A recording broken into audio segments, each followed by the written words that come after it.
Antarctica is the most mysterious and least explored continent of the 21st century. Our idea of it is often distorted by school maps. On flat projections, it appears as a stretched white smudge at the bottom of the planet, sometimes not shown at all.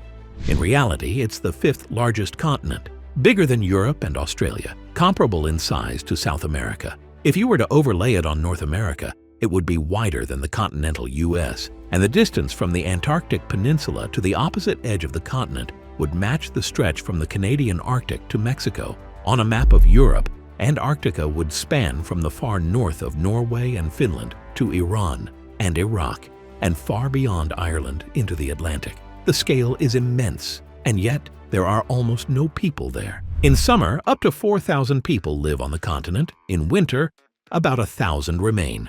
The polar night lasts for months, and average winter temperatures drop below -34 degrees Celsius or -29 degrees Fahrenheit. But it's not just the cold that keeps people away.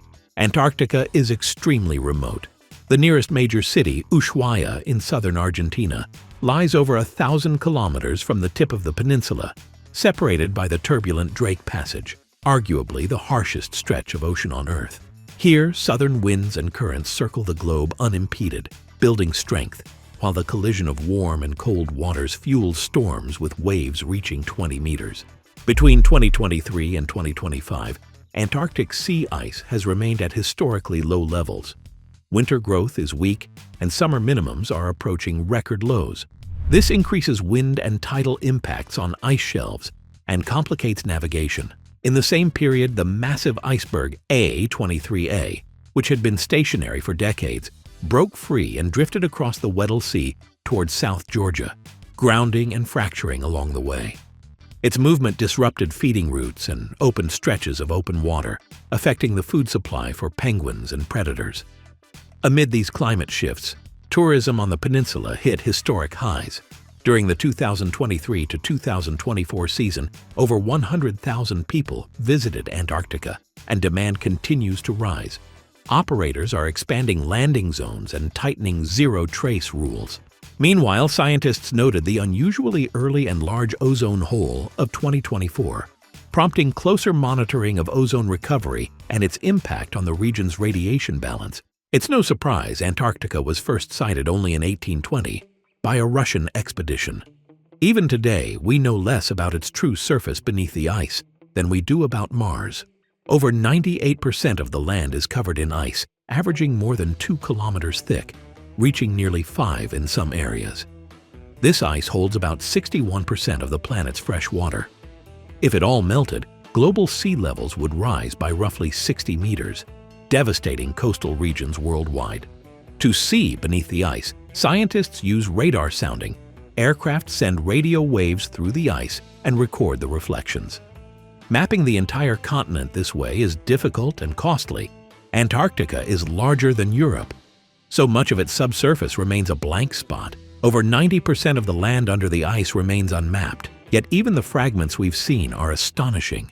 Beneath the ice, the continent isn't uniform. Remove the ice, and the current Antarctic Peninsula would become a chain of mountainous islands.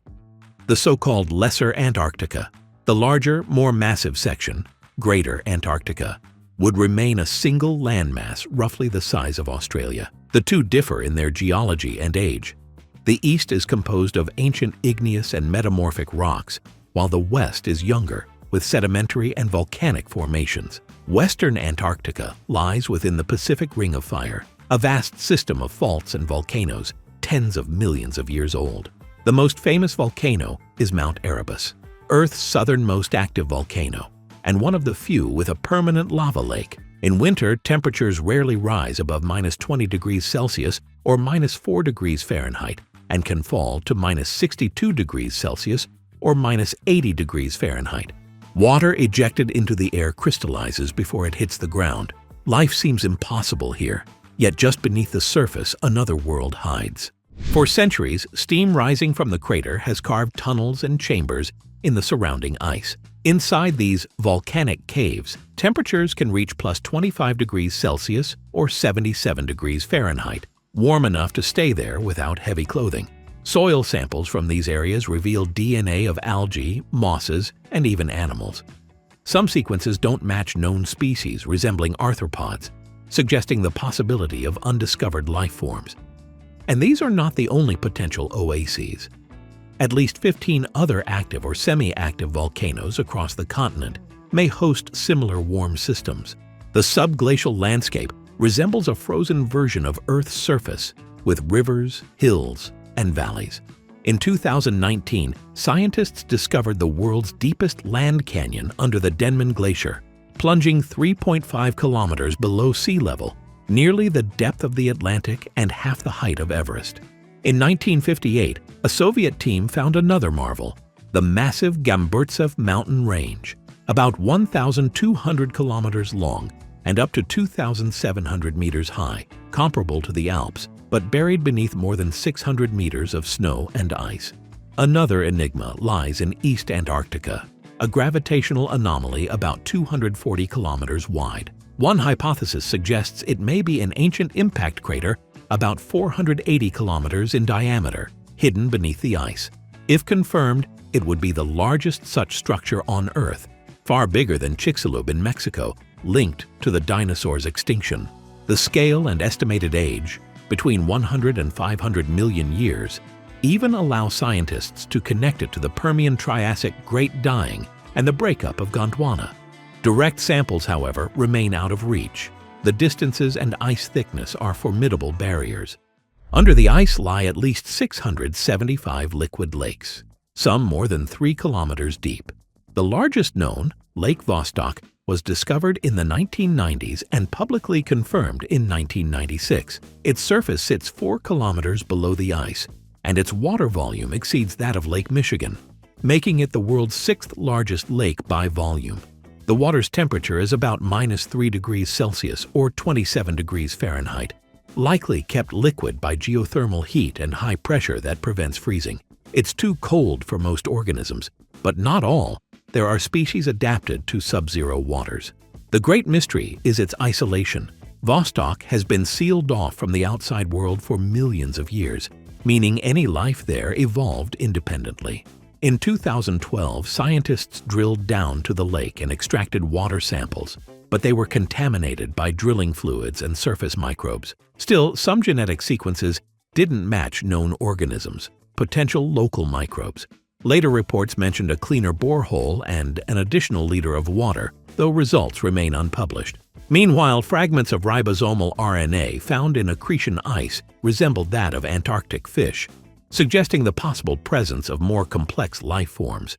In late 2021, a New Zealand team drilled into an ice cavern beneath a West Antarctic glacier, expecting a still water cavity about 500 meters down. Instead, their camera captured hundreds of moving creatures, later identified as amphipods. In other words, complex organisms can thrive in total darkness, far from sunlight, beneath massive ice layers. This discovery has heightened interest in the hundreds of unexplored subglacial water systems. The West Antarctic ice sheet alone covers an area the size of Mexico, yet our direct observations are limited to only a few dozen small sites, the equivalent of a basketball court on a continental scale. Almost everything else remains terra incognita. Possible ecosystems, geological formations, and likely vast resources.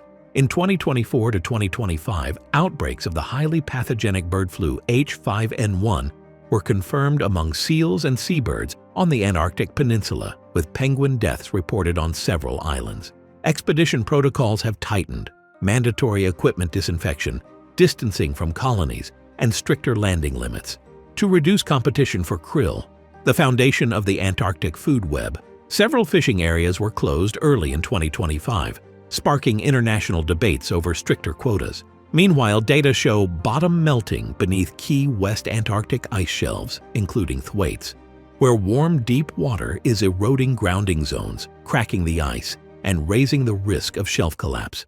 It has long been theorized that Antarctica holds hydrocarbons. Before the ice formed around 35 million years ago, the continent had a warm climate and rich biota, ideal conditions for oil and gas formation. In May 2024, a stunning estimate emerged during hearings in the British Parliament. A Russian research vessel reportedly identified a potential supergiant oil field in the Weddell Sea, about 511 billion barrels. That's twice Saudi Arabia's reserves and 10 times the North Sea's total production over 50 years.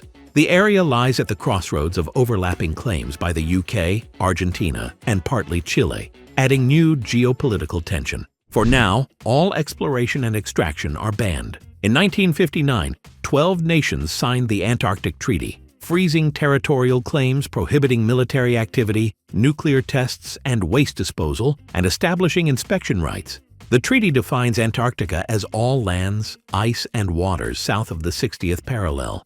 Any country can join and conduct research anywhere, regardless of claimed sectors. This framework ensures that no territorial claims can be enforced. Today, dozens of stations from over 50 nations operate on the continent. The largest, the U.S. McMurdo Station, lies within New Zealand's claimed sector and hosts up to 1,500 people in summer, about a third of all Antarctic residents that season. The U.S. also operates the Amundsen-Scott Station at the South Pole. Most facilities are concentrated on the more temperate Antarctic Peninsula. Argentina and Chile went further, establishing permanent civilian settlements. Esperanza and Villa Las Estrellas. Families live there, and schools operate year-round. In the 1970s to 80s, both countries even encouraged births to strengthen future legal claims. The first child born on the continent arrived in January 1978, and since then, there have been more than 10 such cases.